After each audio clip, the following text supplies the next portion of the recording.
Okay. So one of the things that we have to shift a little bit is our way of thinking of how we want to measure things when we're dealing with AC. Just because of the nature of how the AC signals travel and how because they're alternating, so they're going to go different current paths. The idea of the ground becomes a lot more important. So now when we're measuring components, we have to make sure and we plan on having a ground, some sort of a reference in every single one of our schematics. DC, it wasn't as important, but to get specific voltages, when we start using test points, start measuring from test point A to ground, B to ground, C to ground, that kind of stuff, the reference point becomes important. In AC, it's absolutely imperative that you have a ground. If you don't, you will get incorrect measurements. So with this, we have R1, we have R2, we have R3. So regardless of what the values are and the voltages, you're going to have your scope sitting over here off to the side. You got your display, you got your knobs, you got your cables coming out, like so. We'll say this one's a 3-channel scope. The ones you guys have are 2-channel. I have a 4-channel. I think third semester starts getting into 4-channel as well. Okay, so what you have to do is you have to connect your channel 1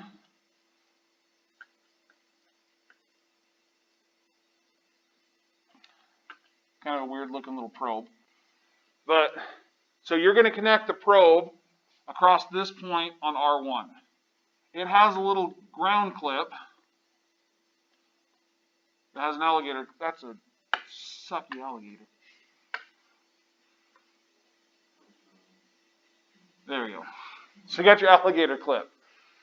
What you're going to do is all the probes in your circuit have to be connected back to this same common point.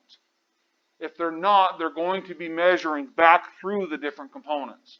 This is how it isolates where it's supposed to go. So you measure across this one, you'll have your next clip will come here, and then your ground's going to come across and connect in. Your other probe is going to connect into here, and the ground is going to connect back to here.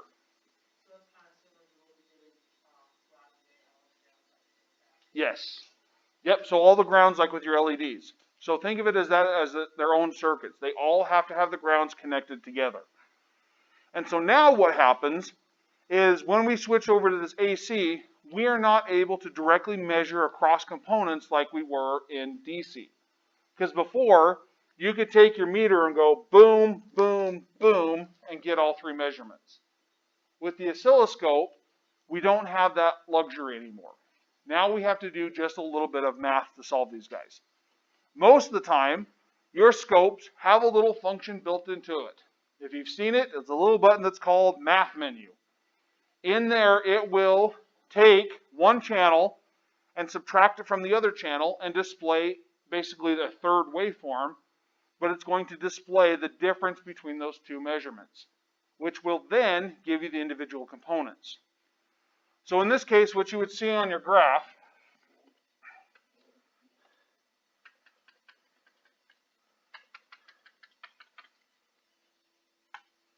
so channel 1 is going to be purple.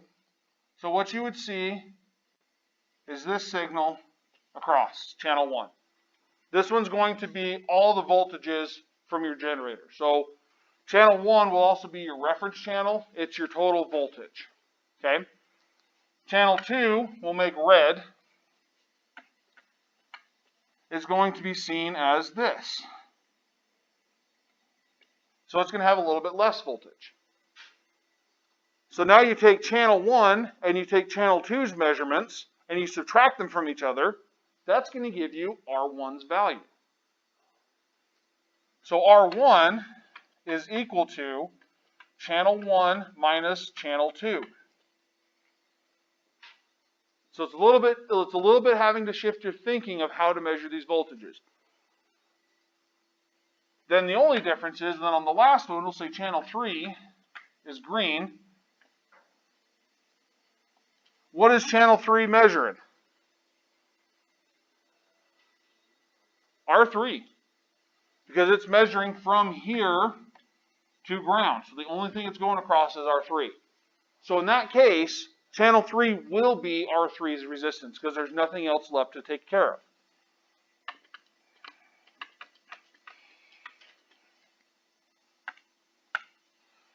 And then channel 2, so R2 is going to be the difference between R2 minus R3.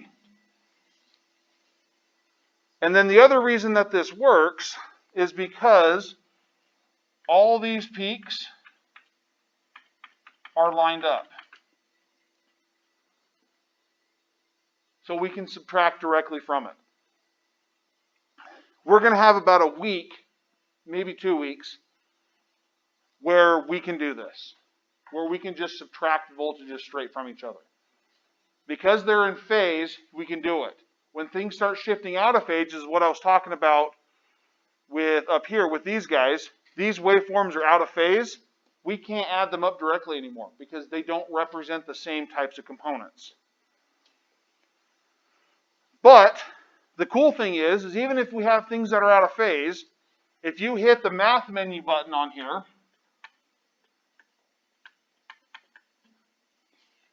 even if you have waveforms that are out of phase, it will analyze it, figure out what it needs to be, and it'll show you the correct waveform with the correct phase. So your scopes are smart enough to be able to show you values that are out of phase. But it'll do the same thing that we're going to do through the longer way, I guess to say it. Going through it with all the phase angles. But your scope will be able to show you those values. So as you're measuring, just remember, the grounds have to be tied together to the same common point, and then when you measure, you're not actually measuring at those components. You're now having to switch to you're always measuring test points. Keep that in your mind. You're measuring from this point to ground. From this point to ground. Not necessarily across one specific component or not. That's the biggest shift you have to change in your thinking when using an oscilloscope.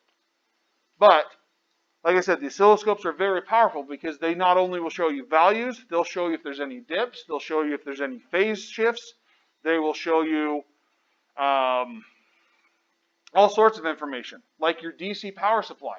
You can tell if your DC power supply is going out because now when you plug into it, instead of having a flat 15 volt signal, now you're starting to get this. It still says 15 volts, but now you're starting to get some ripple in there. And this could be, this could be 15.1 and this could be 14.9. Depending on how sensitive the equipment is, that 0.1 volt could be enough to start shifting readings. Last part of the semester, this is what we are shooting to achieve. Flat. But even if you guys went into the DC power supplies that we have in there, hooked them up with the scopes, and if you zoomed in far enough, you would still see this ripple. We've just gotten it down to the point where we don't care anymore. It's not going to affect anything we do. But any DC signal other than like a battery is pretty much going to be a rectified AC signal. Okay, any questions about measuring?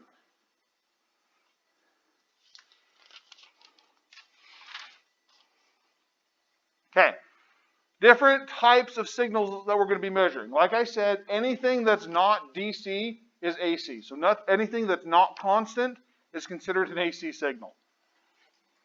The different styles that we're going to use, particularly in this program, is we're going to have square waves.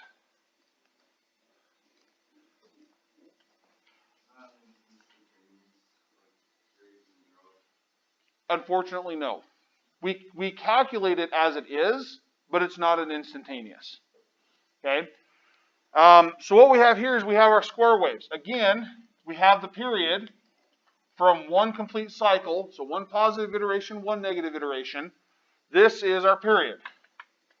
In square waves, we have things that we call duty cycle. This is given to us as a percent. And it's the percent time of total signal is on. And again, we can have these. We can either have our center line, depending on if it's here, or the center line could be here, depending on our application. We could have two different ones. We have where it goes up to 5 and down to 0 at a certain duty cycle.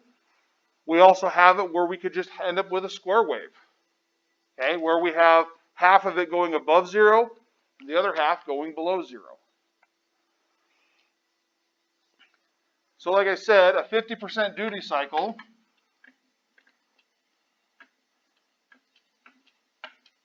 means it's on half the time. If it's a 10% duty cycle, that means it's on for 10% and then off for 90. These are common as clock pulses that we use for timing circuits in digital. This is primarily digital. Okay? So going on with what Dylan was asking, we assume that these are instantaneous. They are more or less. But again, if we zoom in far enough, what we see is we actually have some time. And what we consider is at 10% and 90% are our ends. So 10% of max, 90% of max, this here is called rise time. This section is what IBM, Microsoft, Sony, Samsung, what's company in Boise, the semiconductor? Dell, Micron, HP, all those guys. This is what they are concerned with. How can I make this time as short as possible? Because there is a little bit of time in between when a signal cycles from a 0 to a 5, from a digital low to a digital high. You can't go faster than this time. There's a little bit of delay built into products. It's physically engineered in there. We try to work around it, but we have time. It takes time to build up this charge. And so this is what limits our speeds. This is what limits how much information we can transfer at one time. Now, if you think about it, like I was saying earlier, what was the hardline internet connection I had here? Does anybody remember that number? 600 meg. So 600 megabits of information a second. What kind of period does that have?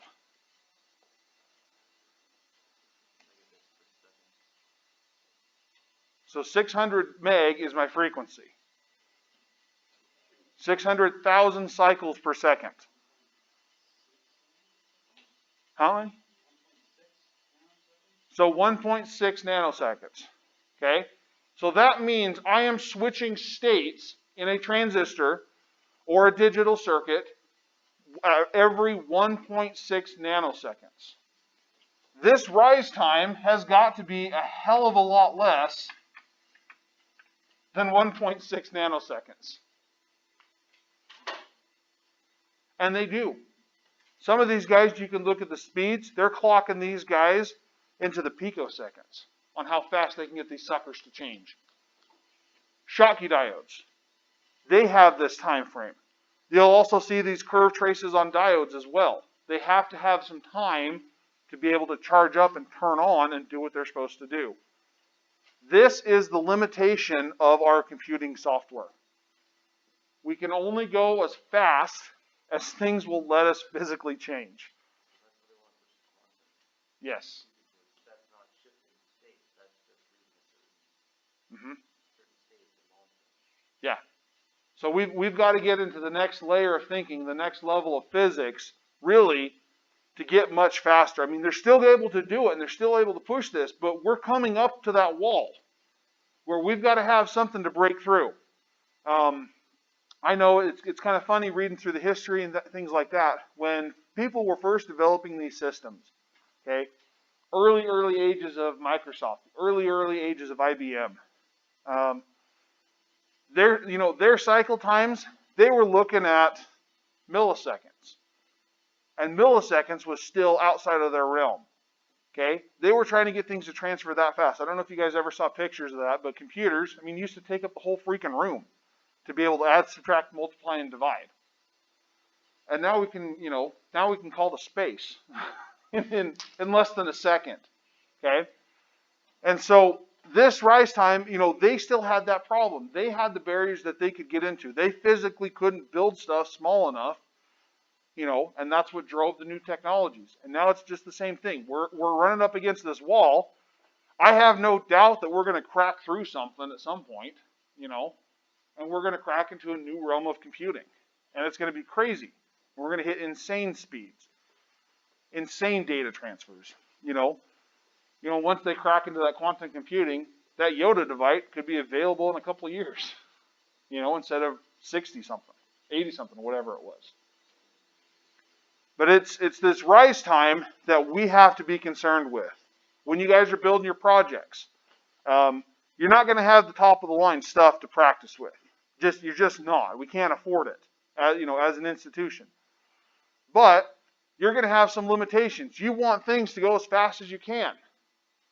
Do you really need it to go that fast? If you're able to do hundreds of thousands computations a millisecond, but the information you can only store and handle, you can only do, tens of thousands of computations a second. Why are you doing those excess things? Why are you putting extra wear and tear on the parts that you don't need? So all these will come into play when you're building projects. Not that I'm saying that you're going to run into these, but sometimes you have to be aware of them. Sometimes the part you can get in, cost-wise, time-wise, things like that, it's not going to be that great of one. It'll have a slower time, so you just build around it. Maybe it won't be quite as fast as you wanted it to, but it's going to be fast enough for any of your applications. Even for my project in the 5th semester that I did the second time I went through, it was a Pinewood Derby controller. I had to have a processor that could handle millisecond instructions. Easily surpassed that, because I was trying to display a time every 1 millisecond, so a thousandth of a second. And the processor I was using could easily do that. In fact, my processor was way too fast for this application. It was sitting around 90% of the time waiting for something to happen. And that's what most computers do. They're waiting for the physical crap to catch up to where they're at. And it's the same with us. I mean, let's be honest. How many times do we think 3 or 4 things ahead of us, and we're waiting for our physical selves, when we're writing down a formula or writing down things, it's already there, but we have to wait for our physical hand to catch up so we can clear out the cache. This is where these rise times come into play. Yeah.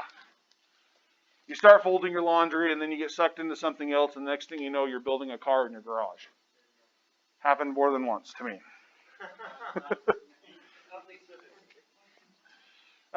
So again, finding the average of this guy, we're going to have, this is multiplied by time. It's already taken care of with our duty cycle.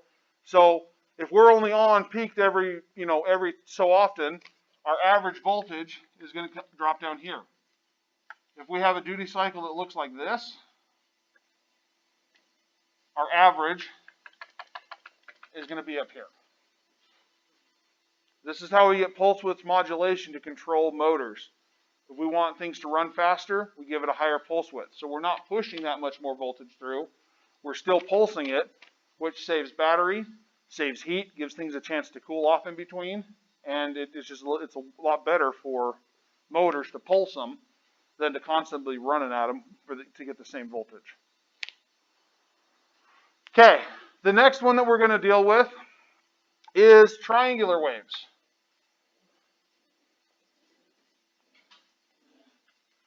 These guys are very specific.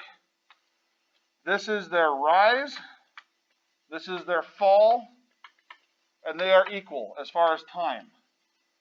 So a sawtooth wave, you have equal time that it goes up, equal time that it goes down. Just like a sine wave, other than it has a very sharp point to it.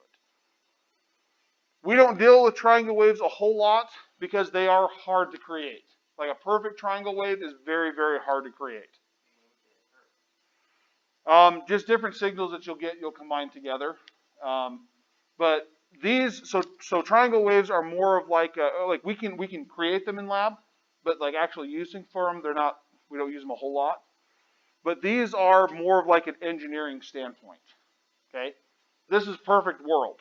We have no other outside factors. We can get the triangle waves and we'd use them. The real world creates more of a sawtooth.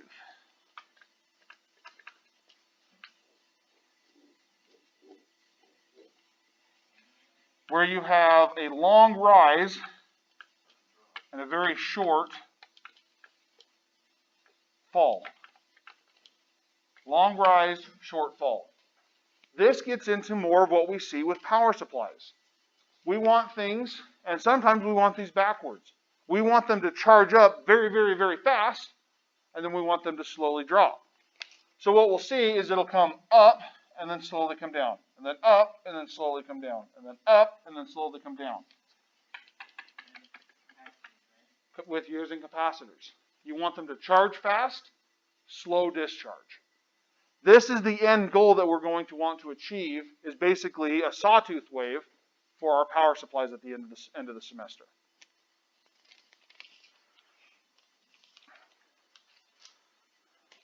Triangle are more an engineering thing. Sawtooth is more realistic, real world, actual application. The best way I can say to say that. Yeah. There are times where sawtooth waves come in handy, like with what they're doing in there. They're basically, if you're looking, they're having a steady climb in frequency. And you can sometimes have frequency controlled by your voltage. And so you put these sawtooth waves in there, and that's what you get, these nice climbs and nice declines.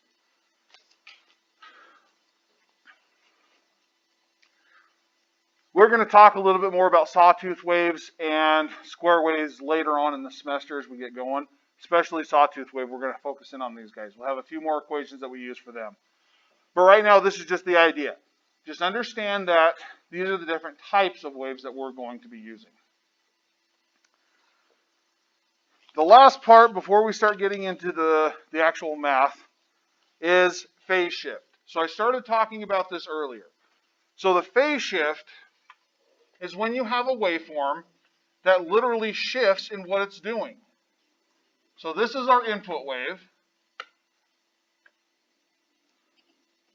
This is our output wave. This amount here we can have represented as two things. A delta t, and we can also have it displayed as some angle. This is where our polar, imaginary, rectangular, all these things are going to come into play.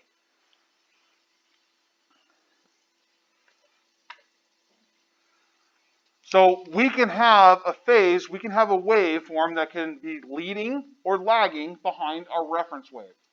So this is our Vn, and this is, let's say, V capacitor. Okay? This capacitor is going to be lagging behind the input. Events are occurring later in time than our reference wave. On the other hand,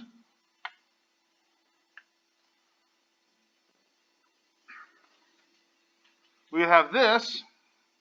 This could be our VR, where now we are leading our reference wave. And that happens based on the current. So one of the things that we have to give up is kind of the conventional things that we can't change time. In this instance, we're changing when things occur. All it is saying is our resistance is going to get more voltage, but when the capacitor starts charging, it starts taking the voltage away from the capacitor, or from the resistor. And they're going to occur in slightly different times, slightly different phases. That also can be represented in our phasor diagram, so we're going to be talking about this a lot. We've got resistance here, we've got inductive reactance and capacitive reactance. We have our total impedance. Here's our theta. So we're going to see these angles popping up in our math, and this is where they're going to come from. So in the relations that we have to reactance versus resistance, imaginary values versus real, we're going to end up with these types of graphs.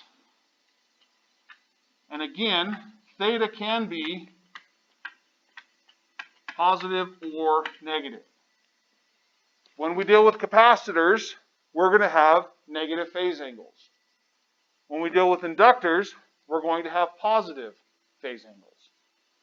And so we're going to see these guys switch back and forth. This could also be, instead of the resistor, this could be the inductor.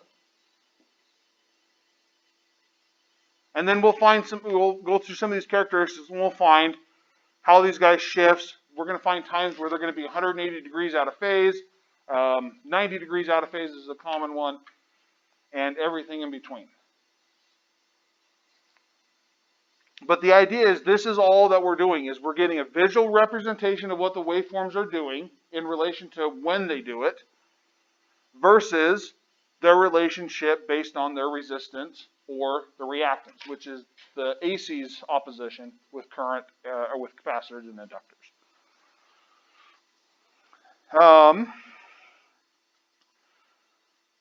So basically when we're talking about these guys, some of the terms that we're going to use a lot is if we just put up the term X, this is going to stand for reactance. It is measured in ohms, and this is the imaginary portion of the electronics. So this is inductors, capacitors. It's their opposition to AC current. We can see the effects that these guys have on them, but we can't actually measure this value. That's why this is classified as an imaginary number. It exists, but we can't directly measure it. R is going to be resistance, as it has before. Again, it's measured in ohms. Z is our impedance. Impedance is the combination of our imaginary and real values, reactive and resistance. It's also measured in ohms.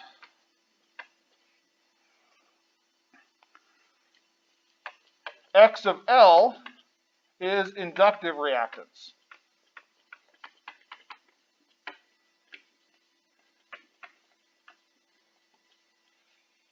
X of C is capacitive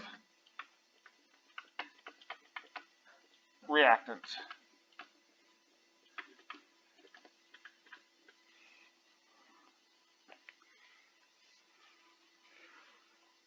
These are also measured in ohms. We have L, which is inductance.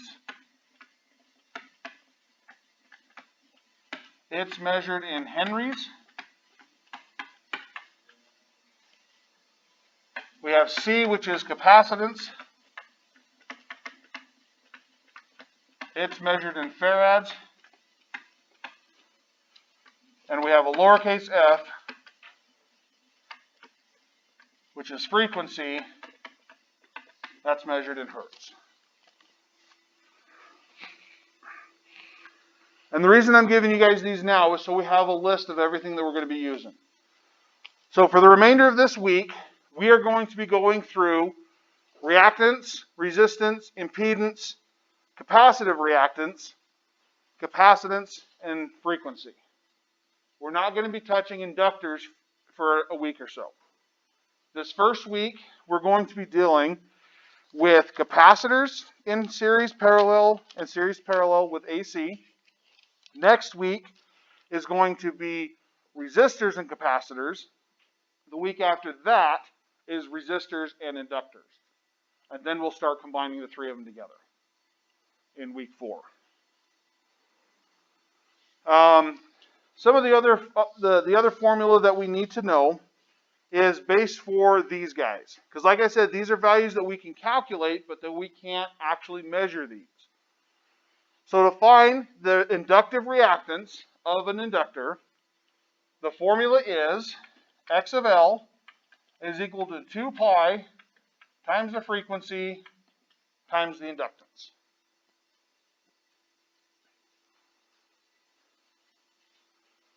The capacitive reactance, X of C, is equal to 1 over 2 pi times the frequency times the capacitance.